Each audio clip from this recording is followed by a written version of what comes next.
Hello, everyone. Thanks for checking out this episode of Really Dicey. This is Manny. And I'm Matt. And we're here with John Houlihan, the line editor, game designer, nav designer.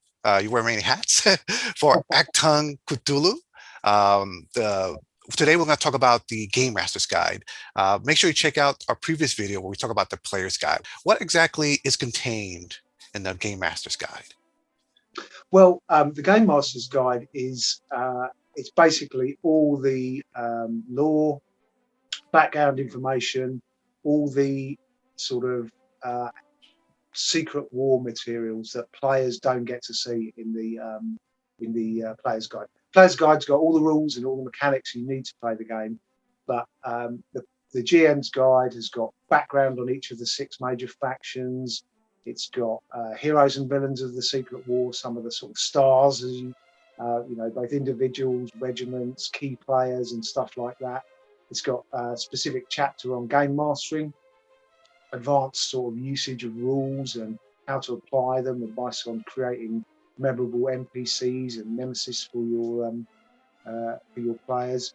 It's got a massive bestiary, which contains all the strange and unusual creatures of the Cthulhu mythos to terrify your players with, and it's got a bunch of stuff on the all the background information and secret knowledge that a GM will need to run successful adventures and campaigns.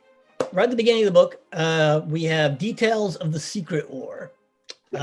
So as you mentioned, this is all the stuff that the GM needs to know about what's really going on. So you mentioned that there are 6 different factions. Can you tell us about those 6 different factions? Oh, sure, yeah. So let's start with the bad guys, because they're always fun.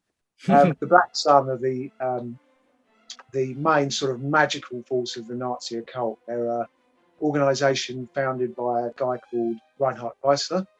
And he, in the early 20s, he visited the Black Valley of the Black Sun in the Dreamlands, where there's a great big solar orb which contains an aspect of Yog-Sothoth, which was imprisoned by the Hyperboreans many years ago, many millennia ago, I should say.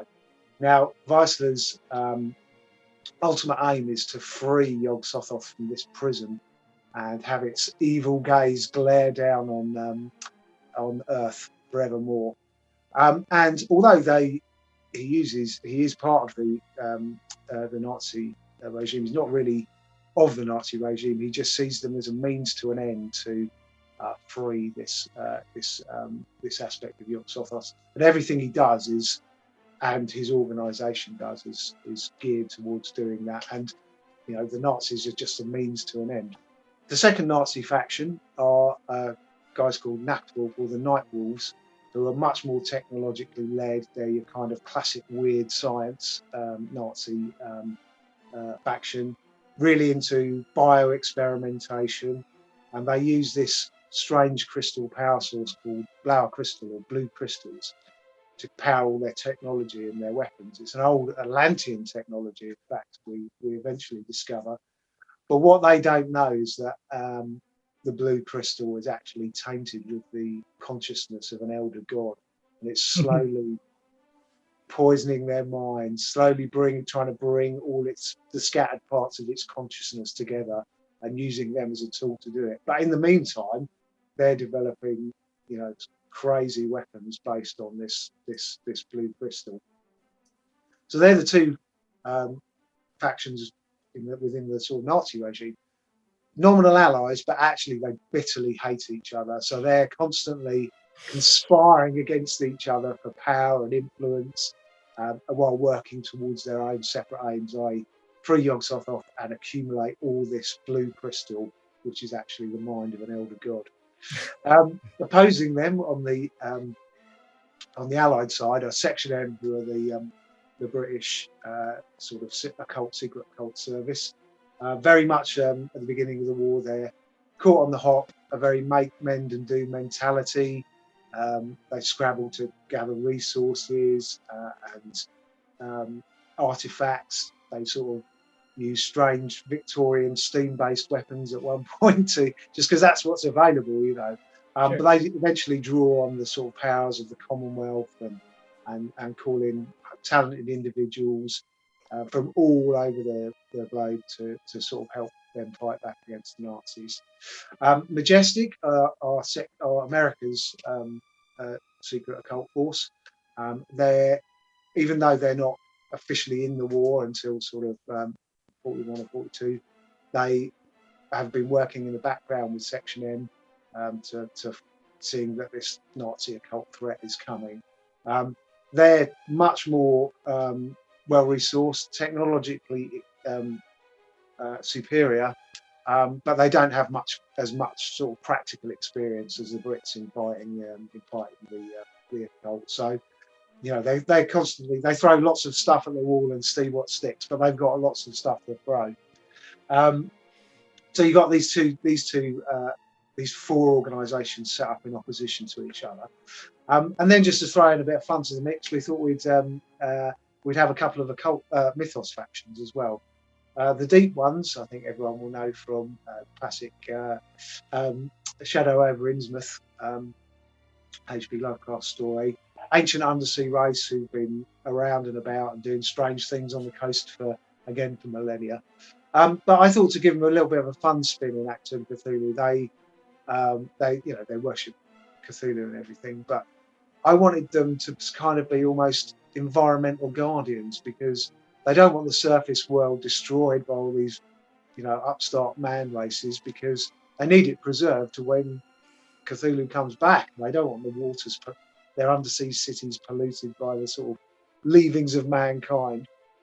So they kind of are there to meddle here and there and everywhere as they see fit.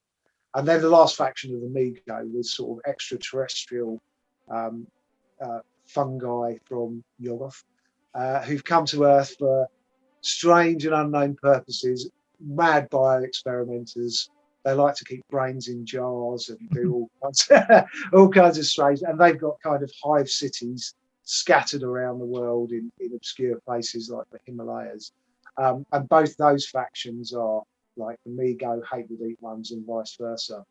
And so with 6 factions sort of constantly swirling about, alliances form, and and then yesterday's friends are tomorrow's enemies and all that kind of thing. Section M and Majestic are usually in pretty close alignment, because their aims are similar. Although occasionally they rub up against each other. But the rest of them, it's just a sort of power struggle between these 6 factions for supremacy. Great. That's a wonderful detail. I particularly love what you did with the deep ones. Oh, right. Cool. I've always loved the deep ones, but you've really expanded the deep ones. You have different types. We all know the raiding party, but you've got you've got priests and other types of deep ones. So you really expanded them. I love that. That's great. Oh, fantastic. Yeah, they're my personal favorite as well. Yeah. Actually.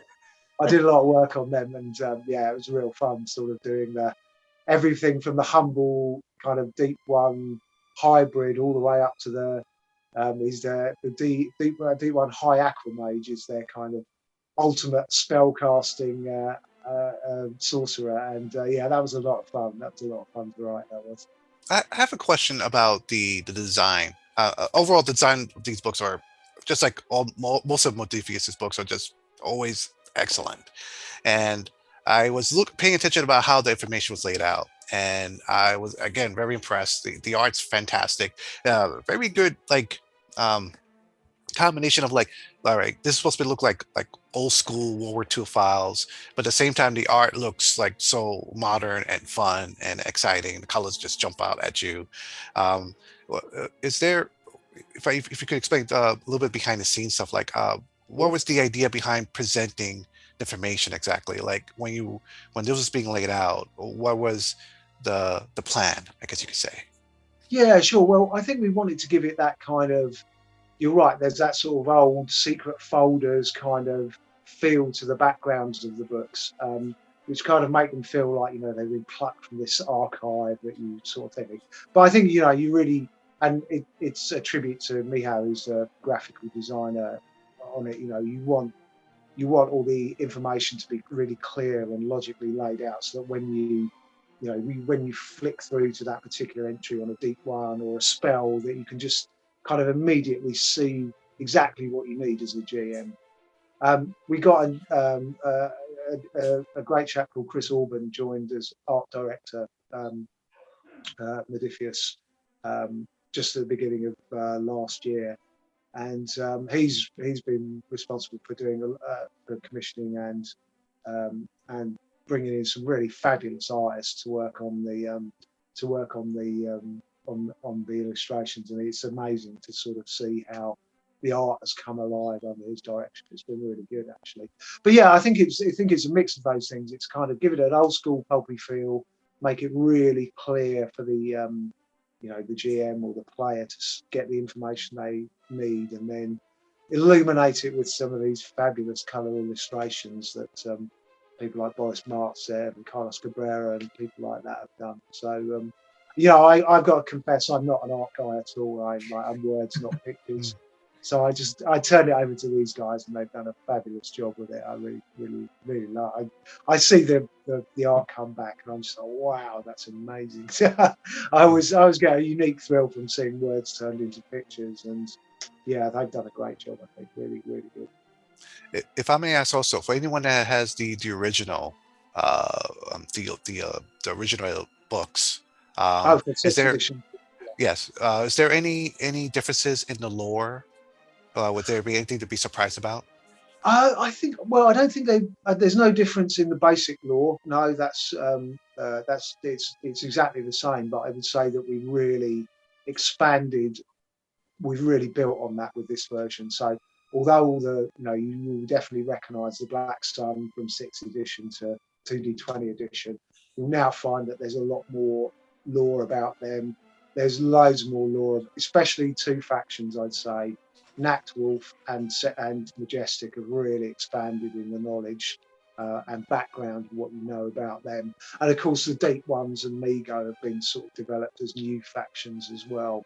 So yeah, it builds on that original base, but it's just been, as we wanted to turn it up to 11, as they always say, and just bring loads more great stuff for people to enjoy. Excellent. I just got to say one thing about the art.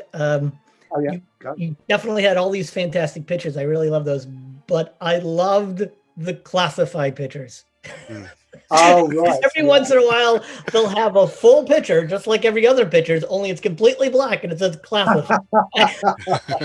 Oh yeah, the classified art. That was just, as I say, that was just a happy accident. We were doing preview versions for all the guys who pre-ordered, so we wanted to put something out there so that people could see exactly what they were getting. But of course, all the finished art wasn't ready yet. So I said, "Oh, what can we do? We'll just make a space and we'll put redacted and top secret about it." And it's funny, it worked really well. I was like, "This actually looks really good. It looks like it's actually intentional rather than just a placeholder." But I looked through the books now and I'm like, "Where's all the redacted?" Oh, it's full of full color art. Okay, yeah, fine. So anyway, let's see. Chapter 3 is about the strange technologies of the Secret War. And before I ask my question, I just have to say one thing: puffer fish grenades. Fish grenades, indeed. Yes. Well, we wanted to give something, that I wanted to give like the Deep Ones something. I was very much, well, they're going to use the stuff that is deep in the ocean. Sure. They're going to use coral swords. And when it came to grenades, it was just, well, of course, why not a puffer fish? Exactly. Off it goes. Fantastic. So anyway, can you tell us about some of the other weird and esoteric technology? Oh, definitely, yeah. So we've split, once again, we sort of split out by faction. So as I mentioned earlier, Section M, they kind of have this archive of almost steampunk Victoriana to work with originally. So they use things like Blevins steam guns, which are invented during Victorian times or built during Victorian times. And then we wanted to give them sort of we said they'd work, they kind of incorporate English myth and legend into the naming of their weapons and stuff. So They've got like a Beowulf sniper rifle, which is used to snipe mythos horrors from a long way away, and they've got things like the Whisperer, which is a ball bearing gun, and an umbrella as well that's a sword, and all that kind of thing. So that was really quite fun. Majestic are a bit more sort of muscular in their arsenal. So they've got chainsaws, and they've got cracklers, which are sort of electric guns that can damage mythos entities. But they also one of the American units are Pathfinder Demon Hunters, who are Native American. So they've got these She-Zealot, which is a kind of a mineral, which is really good for hunting mythos creatures. And so they've got bows and axes and clubs and stuff, and they're trained in hunting demons. These guys, so they're a really fearsome kind of unit. And they use these things to hunt down mythos monsters.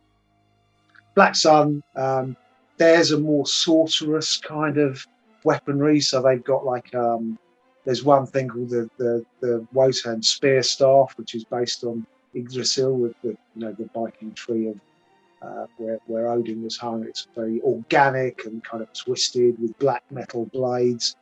And then Nactwolf, kind of more your classic weird science, as I was saying, based on this Blower crystal technology. So they've got breastplates and chest armor and augmentations that their troopers can use in battle and stuff. So yeah, a nice interesting mix. And then of course the deep ones have got pufferfish grenades and shag-eye swords and coral swords and stuff like that. And the Migo are more kind of classic sci-fi electric guns and weird horror and things like that. So a nice mix of stuff, I think, hopefully to give your agents a fighting chance when you're facing some mythos monstrosity. Excellent. Yeah, I don't really have a question for this section, because this section, well, first of all, in any Game Master's guide, especially the Dungeons and Dragons DMG, most times when I pick it up, I just go straight to the magic section, look at the magic items and so forth, and that's the feeling I got when I opened this section. Like, oh, this is great. I haven't been excited about a section like this, especially for a modern book. Well, sort of modern, that has a really good variety of magic items. The Wolverine chainsaw is my favorite. But yeah, I thought this section. I don't really have a question. I do want to share that this section was fun to read. Oh, great. Yeah, we want to give you, you want to have some fun, I think, with the sort of tools that the players are going to think, and you want something kind of unique and just fun to use if you've got hold of one. I think you can picture these guys charging in with a great combat chainsaw. I think that's going to be great. Next, we move on to a more detailed chapter on magic for the GM. So, I mean, we talk about allied magic again, but the real meat of this chapter is the bad guy magic. Yeah. So we talk about the mythos magic. So what can you tell us about the bad guy magic? Oh, sure. Yeah. Well, I suppose the primary mythos, you got 3 spell books, Battlefield Magic spell books for the mythos, which are Nyarlathotep, Cthulhu, and Yog-Sothoth. Now, Black Sun are the guys who they're very Nyarlathotep is very prominent with them. They've got a lot of links with him. He's the guy who's sort of pulling the strings behind the scenes for Black Sun. So it seemed like a good fit that he would be the one to lend them magical knowledge based on his sort of understanding. And this is classic foul sorcery, summoning servitors, firing jets of black venom from your fingers and stuff like that. So it's very much focused on that sort of that Battlefield magic. Cthulhu is more water based, as you'd probably expect, and dreaming based because of Cthulhu's a dreaming god and stuff. And Yog-Sothoth is more, I guess, would be kind of. It's a lot more. You're able to. I think inflict madness, but you can travel because It's supposed to be coterminous with all time and space, so it's a lot more sort of maybe teleporting based.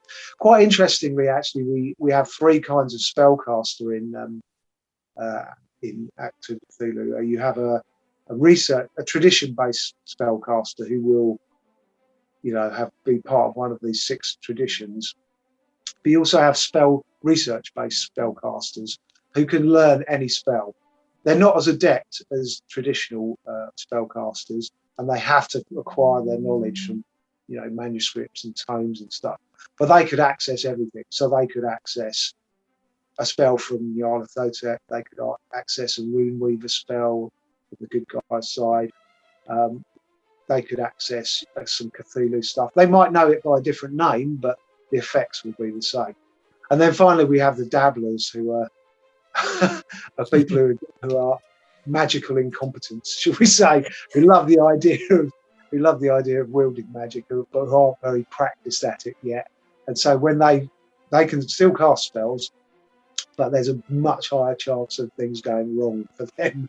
So, if they cast something, some pretty strange and unusual effects could happen on it. So, those are the 3 factions. And then we've got rituals, which I talked about in our previous chat. And these are longer form magic, very powerful, but you need a lot of time, resources, and probably assistance to be able to cast these things. These are not whiz-bang spells that you fire off on the battlefield. They're, commune with your deity, speak to someone on the other side of the world. They're in-depth healing to sort of address scars and stuff, perhaps, that people have picked up. So yeah, that's a quick overview of all the stuff in the magic chapter. I'm really quite proud of our magic system, because it was something that was just a little bit different from, I think, anything we've ever done before, even in Conan and things like that. It's something very, very Achtung Cthulhu, I would say. I would like to ask, for new game masters, what would you recommend when it comes to the amount of magic in a game? Would you recommend, like, maybe just use a few things here that you have, or just go crazy and just use what you can? What would you advise? I would say, it kind of depends on what your players like. I think you're always there partly to serve that, everyone's there to have fun, but you really want to give your players a good time. So, if you've got a group of players who are quite comfortable flinging spells around the battlefield, and they want to do all that, or probe into the mysteries of the rituals and everything like that, go nuts. Let them have as much fun as they can. But as we always say in acting, magic comes with a lot of downsides as well as upsides, and it's very easy to overuse it and damage your character mechanically if you try and push it too far, or you try and go beyond your capabilities. So tradition-based spellcasters, they're able to use magic a lot more safely, because they're brought up in a tradition that protects them in effect from the worst effects of magic. Research spellcasters, they can pick and choose anything, but the consequences are much more deadly. So there is a kind of natural balance built in there, but as in every RPG session, if the rules don't suit your session, just throw them away and do what you like. do what's fun for everyone. Do what's fun for everyone. Sure. But then you can't. I wouldn't say you could go around flinging magic with impunity in 2D20, because there are natural limits on it due to the power of your character, but also just mechanically the way the system's designed, you can't really be throwing it around. So for example, if you were in D&D and a wizard or whatever, there are natural inbuilt limits for it. This all segues right into the next chapter in the book, which is GM tools and advice. So, yes. So one thing the chapter does is it really lays out for you as a GM how to use those bits of to do the 2D20, momentum and threat and all of that, and it gives some good advice. So without rehashing the whole chapter, what do you see as the secret to a good GMing of Achtung Cthulhu? What's the one piece of advice you would give? Well, I think probably just to, I think it's good advice for every RPG, let alone Achtung Cthulhu, is just to, have fun yourself. Don't be afraid to have fun yourself as a GM. Whether that's springing a surprise on your players, or whether it's a chance to do some dodgy accents as a hilarious NPC.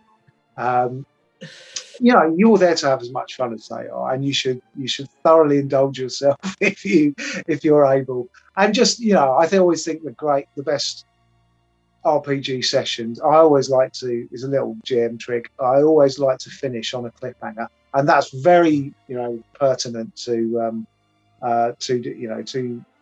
especially to Achtung Cthulhu. Always leave them wanting more is an old showbiz maxim. So I will, we'll set something up and it'll just be like one of those pulp serials that used to be on, TV and in the cinema and stuff. And just as they're ready to confront the big bad, or, something disastrous has happened, you go, well, we'll have to leave it for next time. And when you see the disappointed looks on their faces, you think, right, I've done a good session there. I've done a good session.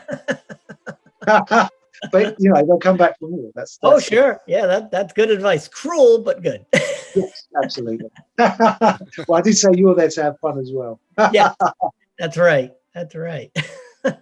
I really like the section toward the end about creating NPCs, the nemesis NPCs, the weird NPCs. Can you talk a lot about that? I think that's very unique about the system compared to the other Modiphius book, where you really focus on the different types of non-player characters.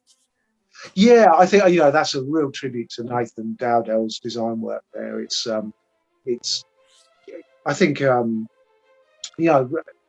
like most RPGs, it does rely to an extent on a kind of revolving cast that of people for your players to oppose, because you want memorable NPCs, and you want something to measure. You want something that the players can measure themselves against. So I think you've got to try and set up some guys that are going to be there as a constant thorn in your players' side, either opposing them. I mean, it's also possible to have some really memorable allies as well. And I think Nathan did a really good job in terms of bringing these, or giving you the tools to just really quickly get one of these guys rolled, ready, and straight into the game. Even if you have to kind of improvise one on the fly, you can really quickly just use the advice in that section to create them and go boom, boom, boom, boom. Right, there's a guy or girl who's really suits my purpose. That I can throw them in there, and I know that they're going to be a real challenge for the players, or they're going to be someone who can really help the players out. I think you're right. It's a really great section, that. I eventually went on to write the GM's toolkit, which is another thing we'll have during launch when the game goes out. And I drew a lot on that section to kind of refine ideas about creating NPCs and creating memorable NPCs and stuff. And I think it was a really great section, actually. Cool. So the next chapter is all about NPCs, right? It's all heroes and villains. There's some great people in there. So I just want to ask, personally, who's your favorite hero? Who's your favorite villain? My favorite hero, I really like Corporal Aki the Icing, who is a Sikh soldier who's on the Allied side. He is he found this amulet in a temple, and when he's in the heat of battle, it can kind of transform him into this amazing warrior. But it kind of, these black tendrils come out and start attacking, can sometimes attack friend and foe alike. So he's an absolute combat powerhouse, and he can be an amazing fighter. But occasionally, this thing will seize, allies and friends of his and devour them, and it makes him a very kind of, a very interesting hero, because this makes him very kind of morose and quite, kind of quite, I'm struggling to say, but yeah, he's a sort of doomed hero, I guess is the best way to describe it. And the other guy absolutely love is Mad Jack McMasters, who's actually based on a real guy. There's a guy called Jack Churchill in the Second World War. I wrote the character sketches for him, and it really, like, truth is much stranger than fiction in his case. The real Jack Churchill is the last guy to be credited with a longbow kill in the Second World War. He used to take this longbow and shoot German sentries with it. Quite incredible, and play the bagpipes as he was going into battle and stuff. Absolutely unbelievable. Yeah. So he's probably another one, actually. I really like Mad Jack. And you said Nemesis as well? Oh yes. I think I will go for Sweet Liselle Bone, who's a Black Sun operative. She's one I invented, actually, and she's sort of the female equivalent of Loki. She's gorgeous looking, could have been a fashion model, but she's a dabbling magician who thinks she's much better than she is. And wherever she goes, she just causes chaos. She's really unpredictable, veering from, outright evil to being really charming and engaging. And she's just tremendous. Whenever I write her, she's tremendous fun. Just absolute tremendous fun to taunt allied heroes with. She's really good at that. So I'm going to pick her. Yeah, sounds like a good one. When I mentioned this to a friend that we're reviewing this, so they were wanting me to ask about the hero NPCs. They want to know if they were to bring this at a convention, could they use these hero NPCs as potential player characters? Yeah, absolutely. I think you could. Yeah, I mean, the profiles are there, and you can just yank them straight out. I mean, they are, these are the sort of Avenger level heroes of the Secret War. So you'd have to have some pretty stiff opposition to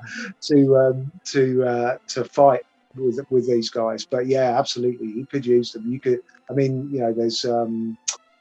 there's Badger Harris and Ariane Dubois and all those, and Singh, Mad Jack. Those guys would be an amazing Avengers type team, but you'd have to really, I don't know you'd have to put some pretty stern opposition to stand a chance against those guys. You really would.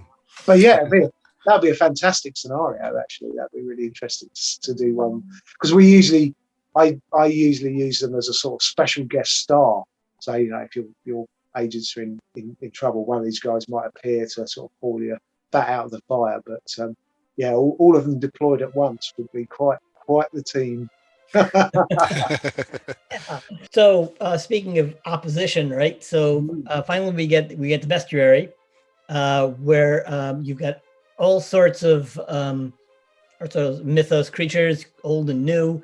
So I'm curious, for experienced Cthulhu players in whatever version they play, what sort of new creatures and new variants might we find? Well, you do have all the, as you say, you do have all the classic creatures there. I think, in this one we wanted to cover all the bases of because you expect to find Deep Ones and Migo and all those guys and things like Turtlehound and stuff like that. But I'd say the real differentiation probably is in bringing the Deep Ones and the Migo to life. So, as you said earlier, I think we're all used to seeing a Deep One warrior come out of the sea, but we've got things like Deep One slavers who come to capture people on land for nefarious breeding purposes under the sea. We've got Deep One hybrids and scouts Deep One scouts who are kind of the sort of advanced guard, who's sort of not quite as heavily armoured as the warriors. We've got Deep One Reef Breaker, who's this great big sort of Deep One champion, who's 1.5 times the size of a normal Deep One, and wields, uses gun barrels as clubs and stuff like that. And then on the Migo side, we've got Migo drones, which are what people would normally think of as the Migo, and then we've got a Migo Centurion, which is kind of like a much bigger, more powerful version of it. Commands hundreds of drones. Migo Princess, who's kind of psionically in tuned battlefield commander. So the Migo are sort of a blend of insect and fungus in Achtung Cthulhu, and the princess kind of controls all the drones, and the Centurion can do it too. So I'd say there's those. You get all the classic creatures that you'd absolutely expect to find in the Cthulhu mythos, but you get differentiation in the Deep Ones and the Migos, so that you can really build adventures around those campaigns. Because you might eventually get used to seeing Migo drone sort of appearing here or there, but a Migo Centurion is a sight to behold when that first sort of erupts onto the battlefield. Yeah, wow. So if I may ask, what is your favorite monster? Oh, that's an interesting one. Favorite monster. I kind of like the new Deep One magic users. So the shaman is the sort of basic one, but the Aquamancer is a sort of more advanced version, and there's a Warlock as well.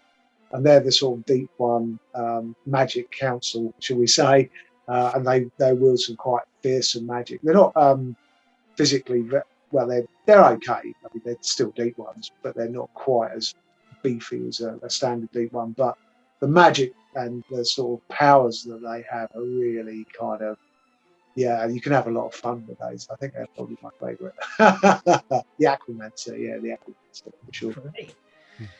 Well, there you have it. I think this game, this GM guide really includes everything that the GM would need to run the game. Well, no, the GM also needs the player's handbook.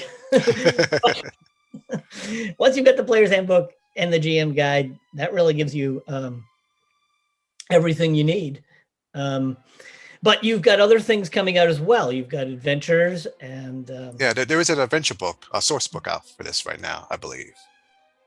Oh well, what we've been doing is at the moment we're still obviously waiting for the sort of physical books to be printed and everything. But as I say, we've given out all the PDFs in the hands of everyone who's pre-ordered. We've been doing monthly mission releases. So we started off with Operation Vanguard, and we've done Under the Gun. And next week, actually, we'll have a third mission release called Seventh Inning Slaughter, which is kind of interesting. It's all based around a baseball game, actually, on American home front, which is a little bit unusual. I think people will appreciate that one. And we're going to try and keep that going with a monthly mission release right the way up until, and even beyond, when the core books come out. Looking a little bit beyond that, we've got a massive rework of Shadows of Atlantis, which is a big beginner campaign set just before the start of the war. I'm just editing that at the moment after Bill Heron did a fab job in converting it. And that's a real globe-spanning adventure which goes from Rome and to Tibet, to India, to Iran, and then all the way back to Atlantis as well, or a remnant of Atlantis, which should be absolutely a real fun, and we'll have that definitely a little bit later in the year. Following that, we've got Forest of Fear, which is a big campaign set during the Ardennes Offensive or Battle of the Bulge.